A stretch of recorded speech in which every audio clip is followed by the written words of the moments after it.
अब क्यों electoral reform required है? इंडिया एक डेमोक्रेटिक कंट्री है।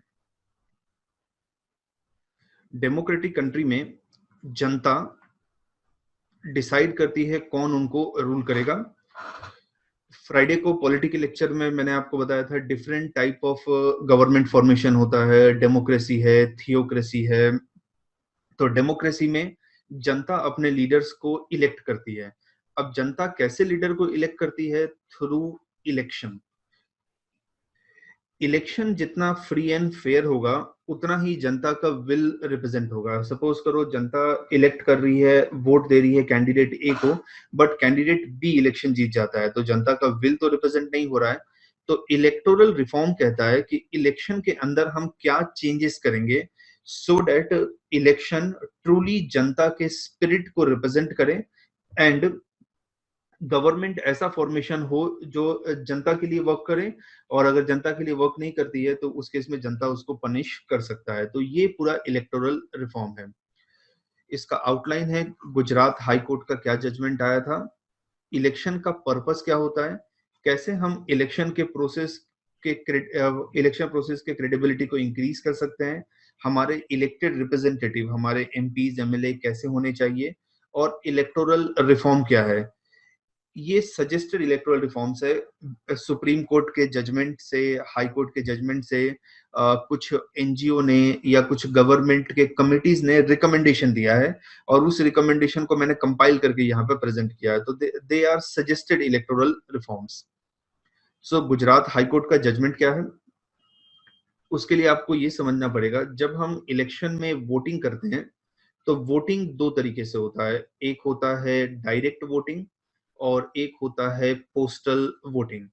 डायरेक्ट वोटिंग कैसे होगा? आप पोलिंग बूथ पे जाएंगे, वहां पे ईवीएम होगा, इलेक्ट्रॉनिक वोटिंग मशीन, उसके अंदर कैंडिडेट्स के नाम होंगे से ABCD, कैंडिडेट्स के पार्टी का सिंबल होगा, और आपको जो कैंडिडेट ठीक लगता है आप वहां पे बटन प्रेस करेंगे और आप अपने वोट को रजिस्टर कराएंगे। तो ये डायरेक्ट इलेक्शन होता है, जो आप मेयर के इलेक्शन में, सरपंच के इलेक्शन में, एमएलए के इलेक्शन में, लोकसभा के MP के इलेक्शन में आप पार्टिसिपेट करके वोट करते हैं। पोस्टल क्या होता है?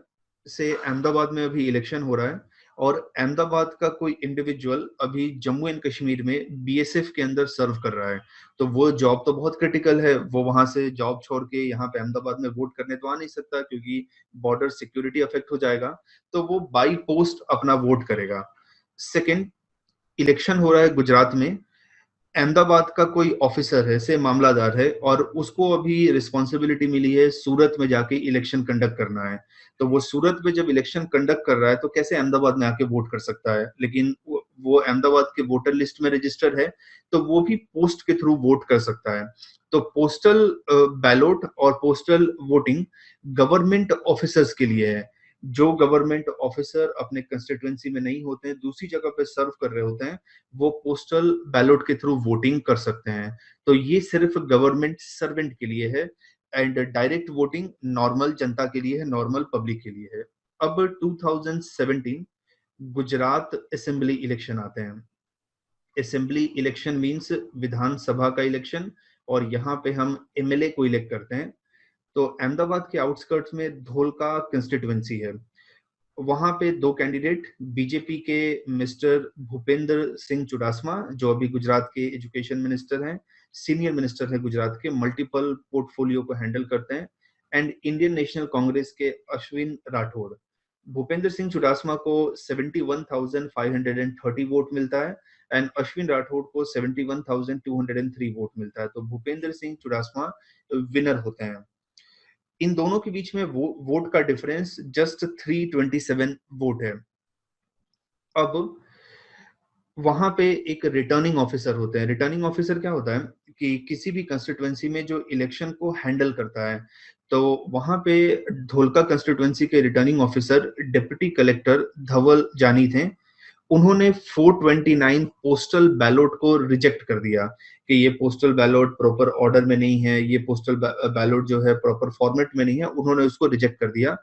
इसको लेके अश्विन राठौड़ गुजरात हाईकोर्ट में गए, और उन्होंने कहा कि जो रिजेक्ट किया है धवल जानी ने 429 पोस्टल बैलेट को, वो इलीगली रिजेक्ट किया है और वो एक करप्ट प्रैक्टिस है।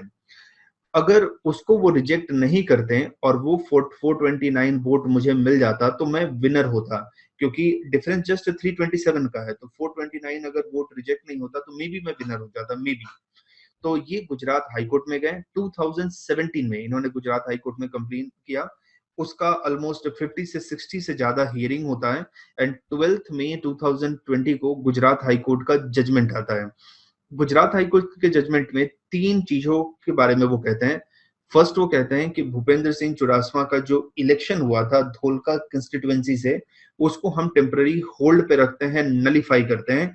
यानी वो उनका इलेक्शन जो हुआ है गलत तरीके से हुआ है, इसको हम नलीफाई करते हैं। तो ये पहला ऑर्डर था।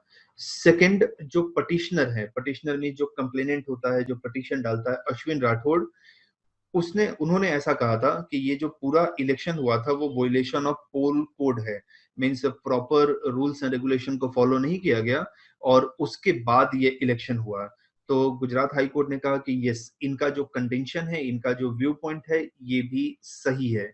And third, Gujarat high court ने ऑब्जर्व किया कि ये जो रिजेक्शन था 429 पोस्टल बैलेट का, ये इलीगल रिजेक्शन था एंड ये करप्ट प्रैक्टिस में अमाउंट करता है। तो ये 3 ऑब्जर्वेशन गुजरात हाईकोर्ट ने दिया है। अब भूपेंद्र सिंह चुडासमा सुप्रीम कोर्ट में गए एंड सुप्रीम कोर्ट ऑन 15 मई 2020 को, 3 दिन बाद, उसने जजमेंट दिया और उसने कहा कि गुजरात हाई कोर्ट का जो भी जजमेंट है उस पे हम स्टे लगाते हैं। से डिस्ट्रिक्ट कोर्ट है, उसके अगेंस्ट आप कंप्लेन कर सकते हो हाई कोर्ट में, हाई कोर्ट के अगेंस्ट आप कंप्लेन कर सकते हो सुप्रीम कोर्ट में। इसको हम अपील कहते हैं। So if you are not satisfied with the judgment of district court, you can appeal to high court, and if you are not satisfied with the judgment of high court, you can appeal to supreme court. जब आप higher court में appeal करते हो तो higher court के पास 3 option है। Option number 1, ये admit कर ले आपके प्ली को। तो ये जब एडमिट करता है, विच मीन्स आपने जो कंप्लेन किया है उसमें सब्सटेंशियल क्वेश्चन ऑफ लॉ है और वो उसको इंटरप्रेट कर सकते हैं, री इंटरप्रेट कर सकते हैं, मीन्स उसके अंदर कुछ ऐसा एस्पेक्ट है जिसको कोर्ट लुक कर सकता है, तो एडमिट करेगा। या दूसरा काम, कोर्ट इसको रिजेक्ट करता है, वो कहता है कि नहीं नहीं, इसमें कुछ हियरिंग जैसा है ही नहीं, ये मैटर को हम रिजेक्ट कर देते हैं। या थर्ड, वो कहेगा कि हम मैटर को एडमिट कर देते हैं और जो लोअर कोर्ट का जजमेंट आया उसको हम टेम्पररी स्टे लगा देंगे। तो सेम सुप्रीम कोर्ट ने यही काम किया। भूपेंद्र सिंह चुडासमा ने पिटीशन दिया, उन्होंने कहा कि गुजरात हाई कोर्ट का जो जजमेंट है वो ठीक नहीं है, आप इसके ऊपर टेम्पररी स्टे लगा दो और सुप्रीम कोर्ट में इसका हियरिंग होगा। तो सुप्रीम कोर्ट ने स्टे लगा दिया, गुजरात हाई कोर्ट के जजमेंट को नलीफाई कर दिया। अब सुप्रीम कोर्ट में इसका हियरिंग चलेगा और सुप्रीम कोर्ट अब देखो फ्यूचर में क्या जजमेंट देता है। इलेक्शन कमीशन ने भी एक 3 मेंबर ऑफिसर्स का कमेटी बनाया है और उन्होंने कहा कि हम इस पूरे मैटर को इन्वेस्टिगेट करेंगे और रिटर्निंग ऑफिसर धवल जानी अगर इसमें कल्प्रिट होंगे करप्शन का, मैनिपुलेशन का, मिसयूज ऑफ पावर का, तो उनके अगेंस्ट हम एक्शन लेंगे। तो इलेक्शन कमीशन ने भी 3 मेंबर कमेटी बनाया, सुप्रीम कोर्ट का भी जजमेंट आया। अब इसमें इशू क्या इन्वॉल्व है? एक इशू इन्वॉल्व है misuse of government machinery to influence election. जो रिच लोग होते हैं, पावरफुल लोग होते हैं, वो ब्यूरोक्रेसी का यूज करते हैं इलेक्शन जीतने के लिए और इलेक्शन का रिजल्ट अपने फेवर में लाने के लिए। तो ऐसा नहीं होना चाहिए। इलेक्शन जितना फ्री एंड फेयर होगा, इलेक्शन जितना न्यूट्रल होगा, डेमोक्रेसी उतना ही स्ट्रांग हमारा बनेगा। और ये एक डाउट एप्रीहेंशन लेके आता है on credibility of election commission. Election commission is one of the few organisation जिसका क्रेडिबिलिटी बहुत हाई है। लोग उसको डाउट नहीं करते हैं कि election commission free and fair election conduct करता है, बट जब ऐसे इंसिडेंट होंगे तो इलेक्शन कमीशन के क्रेडिबिलिटी के ऊपर डाउट राइज होगा। तो ये रीसेंट इंसिडेंट है रिगार्डिंग इलेक्शन। अब इलेक्शन को समझते हैं, इलेक्शन हम कंडक्ट क्यों करते हैं? तो पर्पस ऑफ इलेक्शन ये है कि हम लीडर को रियलाइज कराएं कि वो एक पब्लिक सर्वेंट है, पब्लिक मास्टर नहीं है। इमेजिन करो, इंडिया में जब इलेक्शन नहीं होगा तो हाउ पॉलिटिशियन विल बिहेव। अभी इंडिया में इलेक्शन हो रहा है तो पॉलिटिशियन कैसे बिहेव कर रहे हैं? उनको पता है कि उनको अपना पॉजिटिव इमेज बनाना है, एवरी 5 साल बाद उनको जनता के पास जाना है, उनको काम करना है। अगर वो काम नहीं करेंगे तो जनता उनको रिजेक्ट कर देगी। तो लीडर्स को हमें पब्लिक सर्वेंट बनाना है, पब्लिक मास्टर नहीं बनाना है। बिकॉज इन अ डेमोक्रेसी, जनता, normal people, they are master, not anyone. Leaders को अकाउंटेबल बनाना है। सपोज करो इलेक्शन अभी हो रहा है, लोकसभा का या असेंबली इलेक्शन का। लीडर मेरे पास आते हैं, मैं उनको कहूंगा कि सर मैं आपको क्यों एमएलए या एमपी इलेक्ट करूं? आपने लास्ट 5 साल में काम क्या किया है? अगर आपने कोई अच्छा काम नहीं किया है तो मैं आपको क्यों इलेक्ट करूं ऐसे लीडर की तरह? तो लीडर्स को अकाउंटेबल बनाना, ये इलेक्शन का पर्पस होना चाहिए। इलेक्शन डेमोक्रेसी को स्ट्रेंथन करता है। पीपल के पास सुप्रीम पावर आएगा एंड गवर्नमेंट उनके विल के अकॉर्डिंग वर्क करेगा। लेकिन अगर इलेक्शन प्रॉपर नहीं है, देन गवर्नमेंट अपने वे में वर्क कर रहा है, it is not working according to will of people. Election के क्रेडिबिलिटी को कैसे इंक्रीज कर पाए पूरे इलेक्शन के प्रोसेस को? सबसे पहले हमें इंश्योर करना चाहिए 100% वोटिंग हो। क्यों 100% वोटिंग इंपॉर्टेंट है? सपोज करो एक कंस्टिट्युएंसी है, वहां पे 100 लोग हैं और उसमें से 70 लोग वोट करने जाते हैं, तो 70% हमारा वोटर टर्नआउट है। यहाँ पे कैंडिडेट है ए, कैंडिडेट है बी, कैंडिडेट है सी। कैंडिडेट ए को 20 वोट मिलता है, कैंडिडेट बी है उसको 25 वोट मिलता है, एंड कैंडिडेट सी है, इसको मैं 24 करूंगा, और इसको है 26 वोट मिलता है। तो सी को सबसे ज्यादा वोट मिला 26, और सी विनर हो जाएगा यहाँ के इलेक्शन का। बट ये वोट 50% वोट नहीं, जस्ट 26% वोट पे सी कंस्टिट्युएंसी को रिप्रेजेंट करेगा। अब जिस 26 लोगों ने सी को वोट किया है वो कौन लोग हैं? या तो हो सकता है वो इसके कास्ट या कम्युनिटी के लोग हैं जिन्होंने इसको वोट किया है। अगर ऐसा है तो सी हमेशा अपने कास्ट एंड कम्युनिटी के लोगों के लिए ही वर्क करेगा, क्योंकि वो उसके वोट बैंक हो गए हैं, वो उसको वोट करते हैं। या फिर इसने वोटर्स को ब्राइब किया है, अल्कोहल उनको दिया है, गिफ्ट दिया है, पैसा दिया है, जिसके वजह से लोगों ने इसको वोट किया है। अब अल्कोहल देके, गिफ्ट देके, पैसा देके अगर हम इलेक्शन में वोटिंग कराते हैं, तो ये जो पैसा हमने इन्वेस्ट किया है इलेक्शन जीतने के बाद, जब हम गवर्नमेंट में जाएंगे उस पैसे को रिकवर करने का ट्राई करेंगे। वोटर को हम जब ब्राइब करते हैं, एक फेमस सेइंग है, वो ऐसा कहा जाता है कि आज जो आपका वोट खरीदेगा कल आप ही को बेचेगा। तो जो आपका वोट खरीद रहा है वो कल आप ही के पैसे को यूज करेगा, गवर्नमेंट पैसे को मिसयूज करेगा। तो 26% वोट मिलके और ये कैसे 100% को रिप्रेजेंट कर सकता है? तो हमें ट्राई करना चाहिए कि ज्यादा से ज्यादा लोग वोट करें। जितने ज्यादा से ज्यादा लोग वोट करेंगे तो ये ज्यादा रिप्रेजेंटेटिव होगा। अब आप रीजन समझो क्यों इंडिया में कम लोग वोट करने जाते हैं। सबसे पहले मुझे लगता है कि यार मुझे वोट करने की क्या जरूरत है, मेरा सिंगल वोट से क्या फर्क पड़ेगा। सो अगर मैं नहीं भी जाऊंगा वोट करने तो it is not going to make much difference. तो हमें लोगों को रियलाइज कराना पड़ेगा, yes your single vote can make difference. और अगर सारे लोग ऐसा सोचने लगे तो कोई भी वोट करने नहीं जाएगा। सेकेंड, वोटिंग डे को हम छुट्टी की तरह कंसिडर करते हैं कि ओके आज इलेक्शन का डे है, ऑफिस से छुट्टी मिल गया है, हम एक काम करते हैं। ऋषिकेश, डाउट हम बाद में देख लेंगे, जब पूरा हमारा ये टॉपिक खत्म हो जाएगा फिर हम देख लेंगे। पोलिंग बूथ पे टाइम टेकिंग प्रोसेस होता है। हम ये देखते हैं कि आज हमें छुट्टी मिला है, तो हम अगर वोट करने नहीं जाएंगे तो घर पे आराम से एंजॉय कर सकते हैं, क्योंकि वहां पे जाके 3-4 घंटे हमारा इन्वेस्ट होगा। थर्ड, एक फीलिंग होता है कि यार सारे के सारे पॉलिटिकल लीडर्स तो एक ही जैसे हैं, कोई भी आएगा काम तो करने वाला नहीं है, एक काम करते हैं हम वोट करने ही नहीं जाते हैं, जिसको आना है आए, जिसको नहीं आना है मत आए। फोर्थ, हम गवर्नमेंट के ऊपर डिपेंडेंट नहीं है। जैसे हमारे घर में सिक्योरिटी का प्रॉब्लम है तो हमने सिक्योरिटी गार्ड को अपॉइंट कर दिया है। हमारे बच्चों को हमें स्कूल में भेजना है तो हम उनको प्राइवेट स्कूल में भेजते हैं, प्राइवेट हॉस्पिटल में अपना ट्रीटमेंट कराते हैं, हमारे पास व्हीकल है जिससे हम अपने ऑफिस पे जाते हैं। तो हम गवर्नमेंट पे डिपेंडेंट नहीं है अपने नीड के लिए। और अगर हम अपने नीड के लिए गवर्नमेंट पे डिपेंडेंट नहीं है तो हम क्यों वोट करने जाएंगे? लेकिन जो फार्मर्स हैं, सपोज एक्स पार्टी ऐसा कहती है कि वो फार्मर्स के लोन को माफ कर देगी, तो फार्मर्स जो है वोट करने जाते हैं, तो जब हम गवर्नमेंट पे डिपेंडेंट रहते हैं देन हम वोट करने जाते हैं, लेकिन अर्बन एरिया में लोग गवर्नमेंट पे डिपेंडेंट ही नहीं है, वो अपना केयर खुद ले सकते हैं।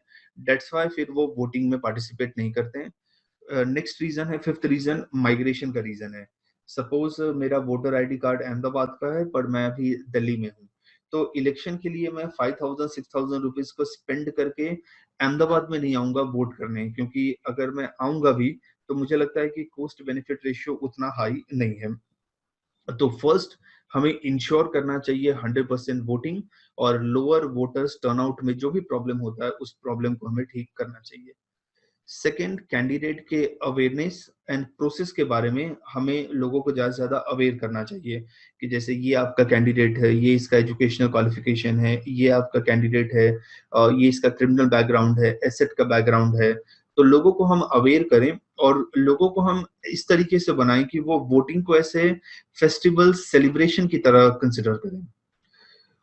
People should vote based on work of leader and parties, not on other consideration.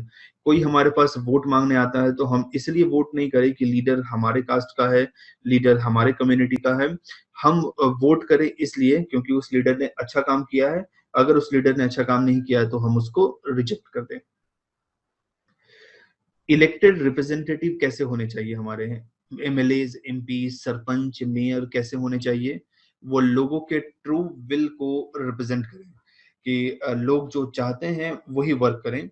Leader ऐसा होना चाहिए जो सबको एक्सेप्टेबल हो, ऐसा ना हो कि सोसाइटी के किसी एक सेक्शन को एक्सेप्टेबल हो, वो सबको एक्सेप्टेबल हो। Leader should be sensitive towards people issue and problem. लोग अगर प्रॉब्लम फेस कर रहे हैं तो लीडर उसका सोल्यूशन ढूंढे। लीडर इजिली अप्रोचेबल होना चाहिए ताकि जनता उसके पास जाके अपने प्रॉब्लम को रेज कर पाए। लीडर्स लोगों के इशू को पार्लियामेंट में रेज करे, स्ट्रीट पे रेज करे ताकि उस प्रॉब्लम का सोल्यूशन निकले। और leader issue based support provide करे पार्टीज को। जैसे एक्स पार्टी वाई पार्टी के साथ अलाइन हो जाती है इलेक्शन के बाद और वो कोलिशन फॉर्म करके गवर्नमेंट बनाते हैं। हमें इशू बेस्ड सपोर्ट देना चाहिए पार्टीज को। हमारा सपोर्ट, हमारा स्टैंड क्लियर होना चाहिए and elected representative competent enough होना चाहिए। अभी कोरोना वायरस का पैंडेमिक है और जहाँ पे हेल्थ मिनिस्ट्री का बहुत इंपॉर्टेंट रोल है, बट बहुत सारे स्टेट्स हैं, बहुत सारे स्टेट तो मैं नहीं कह सकता हूँ, बट मतलब you can say there are few state जहाँ पे जो हेल्थ मिनिस्टर हैं वो उन्होंने एसएससी भी पास नहीं किया है। तो हाउ कैन यू एक्सपेक्ट कि जो आपके हेल्थ मिनिस्टर है जिन्होंने 10th भी क्लियर नहीं किया है ऐसे पैंडेमिक को डील कर पाएंगे? सो इलेक्टेड रिप्रेजेंटेटिव कम्पिटेंट इनफ होना चाहिए जो भी चैलेंजेस सोसाइटी फेस कर रहा है उसको डील करने के लिए, क्योंकि elected representative decision making power, leadership quality ये इनके पास होना चाहिए, तभी जनता का ये प्रॉब्लम सॉल्व कर पाएंगे। नाउ इलेक्टोरल रिफॉर्म हम क्या कर सकते हैं? इलेक्टोरल रिफॉर्म मींस इलेक्शन के अंदर रिफॉर्म।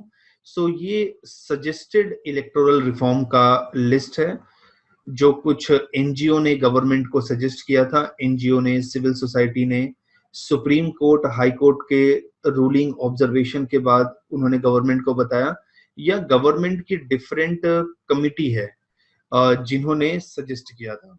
तो ये पूरा इलेक्टोरल रिफॉर्म्स को हम डिस्कस करते हैं।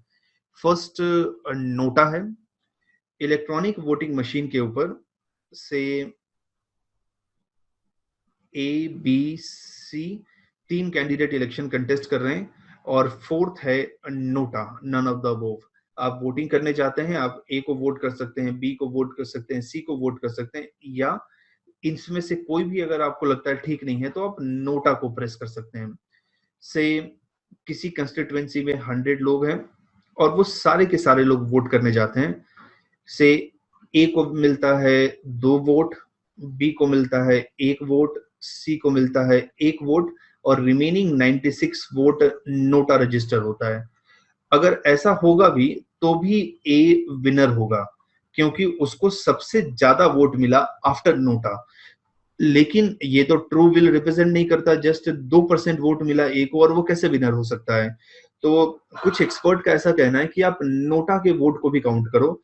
अगर किसी इलेक्शन में नोटा का वोट मैक्सिमम होता है तो वहां पे फिर से इलेक्शन कराना चाहिए और ए बी सी तीनों कैंडिडेट जो है वो सूटेबल नहीं है, जनता ने उनको रिजेक्ट किया है, तो उनको फिर से टिकट ना मिले, किसी और कैंडिडेट को टिकट मिले। तो नोटा को भी आप अकाउंट करो, जिससे क्या होगा कि लोग ऐसा सोचते हैं कि मेरा सिंगल वोट क्या डिफरेंस क्रिएट करेगा, मैं वोटिंग करने जाऊंगा नहीं, तो अब वो वोटिंग करने जाएंगे। उनको लगता है कि एबीसी तीनों अच्छे कैंडिडेट नहीं है, मैं जाऊंगा वहां पे नोटा प्रेस करूंगा, तो जिसकी वजह से मैं उनको रिजेक्ट कर सकता हूँ। और पॉलिटिकल पार्टीज के ऊपर भी प्रेशर होगा कि वो अच्छे कैंडिडेट्स को वहां पे रखे, अच्छे कैंडिडेट्स को टिकट दे, ताकि वो इलेक्शन कंटेस्ट कर पाए। तो नोटा को हमें अकाउंट करना चाहिए, making it more powerful. Re-election, if maximum vote to nota, benefit people will come to as they can make a difference. People will get a right to reject. जब आपको right to selection मिल रहा है, तो आपको right to rejection क्यों नहीं मिल सकता? Political party ज्यादा कॉशियस रहेगी जब कैंडिडेट को सिलेक्ट करेगी, और वोटर्स अपना डिसिडेंस शो कर सकते हैं। अब वो ऐसा कह सकते हैं कि नहीं, ये लीडर मुझे ठीक नहीं लग रहा, I am unhappy with the work of this leader, और I am unhappy with the profile of this leader, I am not selecting this leader. The voter can show dissident, voter can show unhappiness. Second, transparent funding. Corruption के बारे में India में कहा जाता है कि हर एक करप्शन का रूट अगर इंडिया में देखें तो वो इलेक्टोरल करप्शन है। इलेक्शन के टाइम पॉलिटिकल लीडर्स गलत वे में इलेक्शन को कंटेस्ट करते हैं, और उसके बाद जब इलेक्शन जीत जाते हैं तो उस पैसे को रिकवर करने का ट्राई करते हैं। तो हमारा फंडिंग ट्रांसपेरेंट होना चाहिए, कौन किस पॉलिटिकल पार्टी को कितना पैसा डोनेट कर रहा है, ये सारा चीज का अकाउंट हमें मेंटेन करना चाहिए। अदरवाइज क्या होगा, ब्लैक मनी का, मनी लॉन्ड्रिंग का, ये सारा पैसा इलेक्शन के टाइम आएगा, क्रिमिनल प्रोसीड का, या किसी किसी में टेररिस्ट ग्रुप भी फाइनेंस करते हैं, तो ये पैसा वहां पे आएगा। तो इम्पोर्टेंस ये है, जैसे मैं आज एक बिजनेसमैन हूं, मैं किसी पार्टी को, से पार्टी ए है उसको इलेक्शन में फंड कर रहा हूं, और पार्टी ए इलेक्शन जीत जाती है। अब पार्टी ए क्या करेगी, मुझे टेंडर देगी, मुझे कॉन्ट्रैक्ट देगी, मुझे फेवर देगी, तो ये दोनों के लिए विन विन सिचुएशन है। बिजनेसमैन पार्टी को सपोर्ट करता है, कैंडिडेट को सपोर्ट करता है इलेक्शन जीतने में, और इलेक्शन जीतने के बाद पार्टी और कैंडिडेट उनको फेवर रिटर्न करती है, उनको गवर्नमेंट कॉन्ट्रैक्ट देती है, वो गवर्नमेंट को मैनिपुलेट कर सकते हैं बिजनेसमैन। कैसे हम फंडिंग को ट्रांसपेरेंट कर सकते हैं, जो लोग डोनर हैं उनको हम टैक्स बेनिफिट दें। जैसे इनकम टैक्स रिटर्न के अंदर अगर आपने किसी एनजीओ को पैसे डोनेट किए हैं तो आपको टैक्स बेनिफिट मिलता है, तो वैसे ही अगर आपने किसी पॉलिटिकल पार्टी को पैसा दिया है तो उसका भी टैक्स बेनिफिट मिलना चाहिए। इसका प्रॉपर ऑडिटिंग हो, प्रॉपर अकाउंटिंग हो। किसी भी पॉलिटिकल पार्टी के पास जो अकाउंट होता है उसका कोई ऑडिटिंग, कोई अकाउंटिंग नहीं होता है, तो पता कैसे चलेगा कि उनके पास पैसा कितना आ रहा है, कितने पैसे को स्पेंड कर रहे हैं, पैसे का सोर्स क्या है, पैसे को किस पर्पस के लिए यूटिलाइज करते हैं। तो funding should be transparent. Third, politics का क्रिमिनलाइजेशन नहीं होना चाहिए, क्रिमिनल पॉलिटिक्स में एंटर नहीं होने चाहिए। अभी हम लोकसभा के मेंबर ऑफ पार्लियामेंट्स को देखें तो approximate 1/3 of Lok Sabha MP they have criminal background, and around 22-23% वो हीनियस क्राइम उन्होंने किया है, like rape, murder, kidnapping, attempt to murder, human right violation. So 1/3 जितने एमपी हैं दे हैव क्रिमिनल बैकग्राउंड। जब क्रिमिनल हमारे पॉलिटिकल सिस्टम में एंटर होगा, वो गवर्नमेंट रिसोर्सेज को मिसयूज करेगा, गवर्नमेंट अथॉरिटी को मिसयूज करेगा, मैन पावर को मिसयूज करेगा, और वो अपने फायदा के लिए काम करेगा, not they will work for the benefit of government और पीपल। तो जो विक्टिम है उनका और ज्यादा विक्टिमाइजेशन होगा अगर क्रिमिनल्स हमारे पॉलिटिकल सिस्टम में आते हैं। इनके अगेंस्ट कोई इम्पार्शियल इन्वेस्टिगेशन नहीं होगा। से जो क्रिमिनल है, पहले कोई पुलिस इंस्पेक्टर इनके अगेंस्ट इन्वेस्टिगेशन कर रहा था, और अब ये पुलिस इंस्पेक्टर के ही बॉस बन जाएंगे, तो इनके अगेंस्ट इम्पार्शियल इन्वेस्टिगेशन कैसे होगा? विक्टिम इनसे डरेगा, जो विटनेस है वो इनसे डरेगा, जो ऑफिसर्स है प्रॉपर वे में इन्वेस्टिगेशन नहीं कर पाएंगे। ये सोसाइटी के मोरालिटी को ब्रेक डाउन करता है। जैसे अभी अगर मुझे से अभी अगर मुझे सक्सेसफुल आदमी बनना है, तो मैं ऐसा सोचूँगा कि देखो जब वो क्रिमिनल एक्टिविटी करके पॉलिटिशियन बन गया, अच्छा मिनिस्टर बन गया, तो मैं भी अब क्रिमिनल एक्टिविटी करके उस हाइट पे पहुँचूँगा। तो लोग वैल्यूज़ को डिसरिगार्ड कर देते हैं, मोरल्स को डिसरिगार्ड कर देते हैं एंड देन वो हाई पोज़ीशन पे रीच करना चाहते हैं थ्रू एनी मीन्स। तो ये एक गलत एग्ज़ाम्पल सेट करेगा एंड सोसाइटी के मोरालिटी को ब्रेक करेगा। पब्लिक इंस्टीट्यूशन के अंदर ये ट्रस्ट को इरोड करेगा। से पार्लियामेंट को जब हम देखेंगे, गवर्नमेंट ऑफिसेस को देखेंगे, तो हमें ऐसा लगेगा कि यार देखो कैसे लोग वहां पे बैठे हैं। At one point of time parliament के अंदर महात्मा गांधी, जवाहरलाल नेहरू, सरदार पटेल, बी आर अम्बेडकर, ये लोग थे, और आज हम देखते हैं कि क्रिमिनल्स वहां पे बैठे हैं। तो इस इंस्टीट्यूशन के लिए हम रिस्पेक्ट लूज कर जाएंगे। लॉस का जो फॉर्मेशन होगा वो पुअर क्वालिटी का होगा। इसलिए पुअर क्वालिटी का होगा क्योंकि क्रिमिनल्स जो लॉ को फॉर्मुलेट करेंगे, वो अपने फायदा के लिए लॉ को फॉर्मुलेट करेंगे। वो जनता के ओवरऑल बेनिफिट के लिए लॉ को फॉर्मुलेट नहीं करेंगे, वो अपने लिए करेंगे। ये क्रिमिनलाइजेशन ऑफ एडमिनिस्ट्रेशन में रिजल्ट करेगा, that is inaction, collision and corruption. जो गवर्नमेंट ऑफिसर्स हैं वो क्रिमिनल से मिलके और अपने फायदे के लिए काम करेंगे, neither for working for the people. जैसे अभी आपने भूपेंद्र सिंह चुडासमा के केस में दिया, वहां पे एलिगेशन है। अब मैं एलिगेशन क्यों कह रहा हूं, क्योंकि अभी चार्जेस उनके ऊपर प्रूफ नहीं हुआ है, और इंडियन लीगल सिस्टम में a person is innocent till proven guilty. So Gujarat high court का ये ऑब्जर्वेशन है, वो सुप्रीम कोर्ट में गए, अगर सुप्रीम कोर्ट भी उनको गिल्टी होने का ऑर्डर देगा, देन उस केस में वो गिल्टी है। Right now he is innocent. तो यहाँ पे एलिगेशन है कि भूपेंद्र सिंह चुडासमा एंड धवल जानी, जो वहां पे रिटर्निंग ऑफिसर थे, उनके बीच में कोल्यूशन हुआ था और उन लोगों ने मिलके उनको गलत तरीके से इलेक्शन जिताया। कैसे हम प्रिवेंट कर सकते हैं कि क्रिमिनल्स हमारे पॉलिटिकल सिस्टम में एंटर ना हो, पॉलिटिकल पार्टीज उनको टिकट ना दे, पॉलिटिकल पार्टीज ऐसे लोगों को टिकट दे जिनका इमेज पॉजिटिव है। हमें रिप्रेजेंटेशन ऑफ पीपल एक्ट को अमेंड करना चाहिए। इंडिया में इलेक्शन 4 तरीके से होता है। एक इलेक्शन कमीशन के लिए आर्टिकल 324 टू 329 है। Second, representation of people act 1950।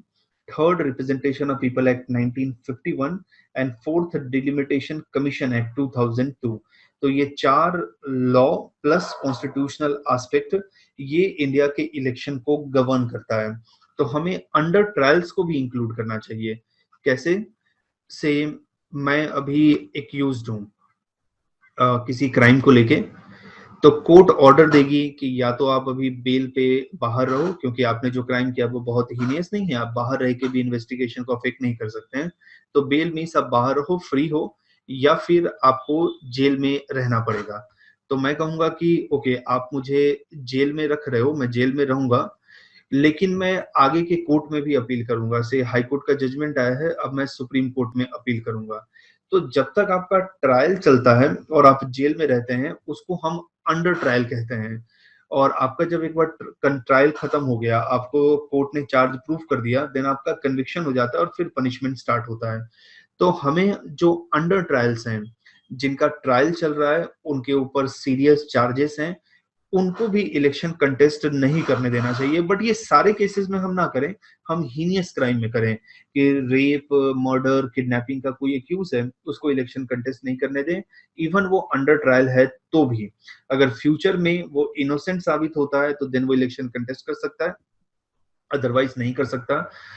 Fast track court होना चाहिए, से 15 ईयर 20 ईयर कोर्ट में केसेस चलते रहता है। तो देन उस केस में जब जजमेंट अगर जल्दी आ ही नहीं रहा है, तो फिर कैसे हम डिस्क्वालीफाई कर पाएंगे किसी लीडर को? जैसे भूपेंद्र सिंह चुडासमा के इलेक्शन 2017 में हुआ, अभी हम 2020 में हैं। गुजरात हाई कोर्ट का जजमेंट आया कि उनको निकाल दिया जाए, उनका डिस्क्वालिफिकेशन कर दिया जाए। अब वो सुप्रीम कोर्ट में गए, सुप्रीम कोर्ट में 1 साल 1.5 साल और ये पूरा मैटर चलेगा, और 2020 में तो फिर से गुजरात का इलेक्शन है। यानी पूरा टर्म उनका कोर्ट कोर्ट खेलने में ही चला गया और इसका जजमेंट आया ही नहीं। तो फास्ट ट्रैक कोर्ट होना चाहिए कि बहुत जल्दी इसका जजमेंट आ जाए, ताकि कोई गिल्टी है उसको हम पनिश कर पाए। सिटीजन अवेयर होना चाहिए क्योंकि अल्टीमेटली डेमोक्रेसी चलता है सिटीजन के अवेयरनेस पे। सिटीजन इग्नोरेंट होगा तो डेमोक्रेसी कैसे चलेगा? सिटीजन सोचे कि मैं इसको वोट करने जा रहा हूँ, एक मिनट मैं थोड़ा रिसर्च कर लूँ, मैं थोड़ा रिसर्च कर लूँ कि ये आदमी का बैकग्राउंड क्या है, क्या क्रिमिनल कोई रिकॉर्ड है या नहीं है, क्रिमिनल रिकॉर्ड है भी उसका इन्वेस्टिगेशन का स्टेटस क्या है, कोर्ट का स्टेटस क्या है। सिटीजन जितना अवेयर होगा, डेमोक्रेसी उतना ही स्ट्रांग होगा, उतना ही लाइवली होगा।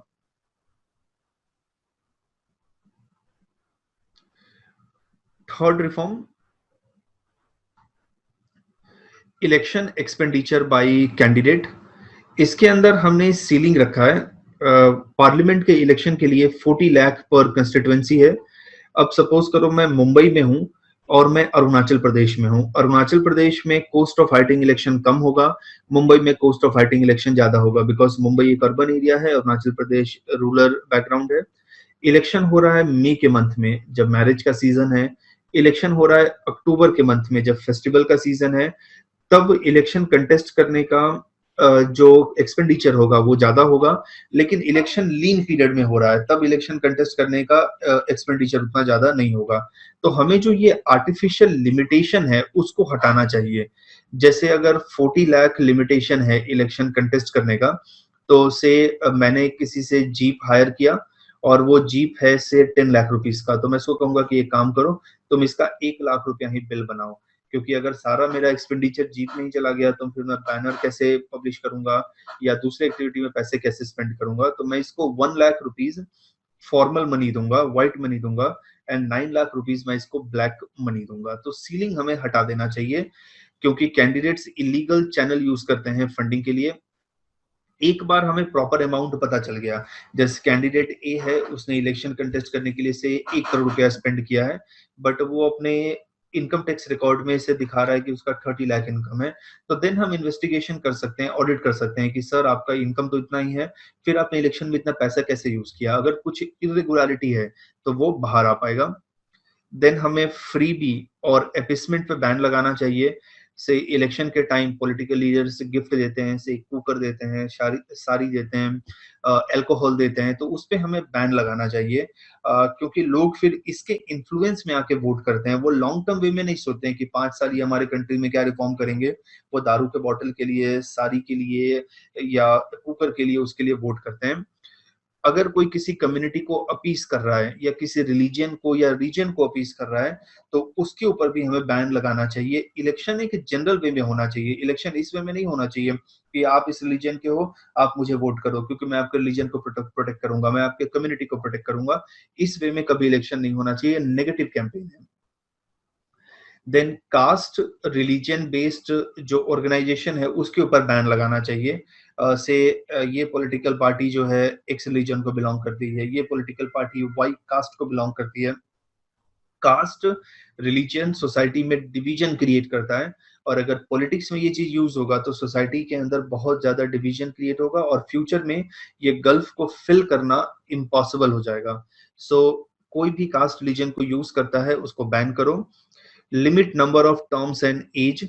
से यूएस के अंदर प्रेसिडेंट का 2 टर्म है, 4 इयर्स के, उनको 2 टर्म मिलते हैं, लेकिन हमारे वहां ऐसा टर्म का लिमिटेशन नहीं है। तो ऐसे रिजल्ट लोग मल्टीपल टर्म्स के लिए एमपी एमएलए मिनिस्टर्स रहते हैं।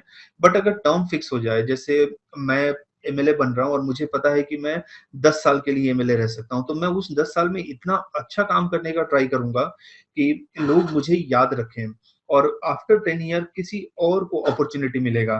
तो ऐसे, और जिसको नेक्स्ट किसी को अपॉर्चुनिटी मिल रहा है, हो सकता है उसके पास बहुत अच्छे आइडियाज हो।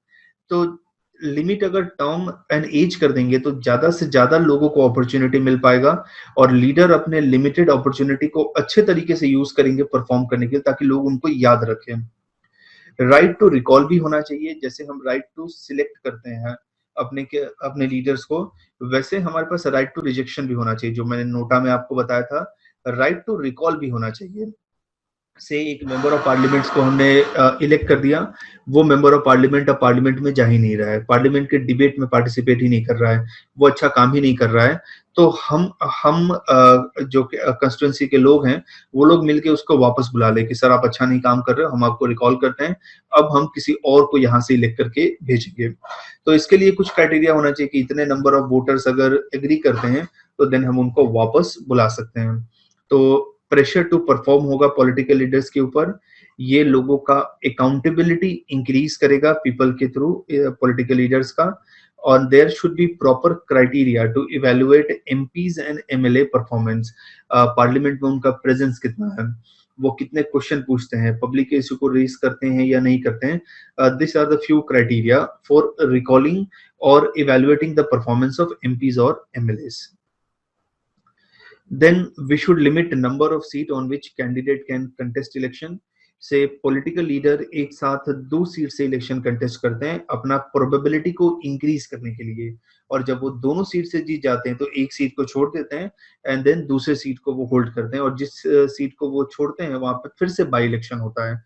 तो ये बाई इलेक्शन का अननेसेसरी एक्सपेंस इलेक्शन कमीशन को बियर करना पड़ता है। तो हम इसको लिमिट कर दें कि नहीं, आप एक ही सीट पे कंटेस्ट करोगे और मल्टीपल सीट पे आप कंटेस्ट नहीं कर सकते हैं। अगर कोई कैंडिडेट एक सीट को छोड़ देता है मिडवे, तो हम उससे फाइन कलेक्ट करें। जैसे इसमें क्या होता है कि आप एक्स पार्टी से इलेक्शन जीते हैं और उसके बाद इलेक्शन जीतने के बाद आपको लगता है कि एक्स पार्टी के चांसेस गवर्नमेंट फॉर्मेशन के बहुत कम है, तो आप क्या करते हो, रिजाइन कर देते हो, पार्टी वाई में चले जाते हो, फिर से इलेक्शन कंटेस्ट करते हो। इसका बेस्ट एग्जांपल अभी आप मध्य प्रदेश में देखो कि 21 एमएलए ने रिजाइन कर दिया फ्रॉम इंडियन नेशनल कांग्रेस, अभी फिर से बाई इलेक्शन होगा, वो फिर से इलेक्शन कंटेस्ट करेंगे। तो ऐसे तो कितना एक्सपेंसेस इलेक्शन कमीशन का जा रहा है। तो अननेसेसरी अगर बाई इलेक्शन के एक्सपेंसेस है तो हमें कैंडिडेट से लेना चाहिए और हमें नंबर ऑफ सीट उनके लिए लिमिट कर देना चाहिए। पॉलिटिकल पार्टीज को हमें आरटीआई के अंदर लेके आना चाहिए, राइट टू इन्फॉर्मेशन के अंदर। वो डिसीजन कैसे लेते हैं, कैसे कैंडिडेट को सिलेक्ट करते हैं, उनका प्रेसिडेंट कैसे बनता है, उनके पास फंडिंग कैसे आता है, वो टिकट्स कैसे देते हैं लोगों को, वो अपने इशू एजेंडा मैनिफेस्टो को कैसे बनाते हैं। तो इनर पार्टी डेमोक्रेसी होना चाहिए।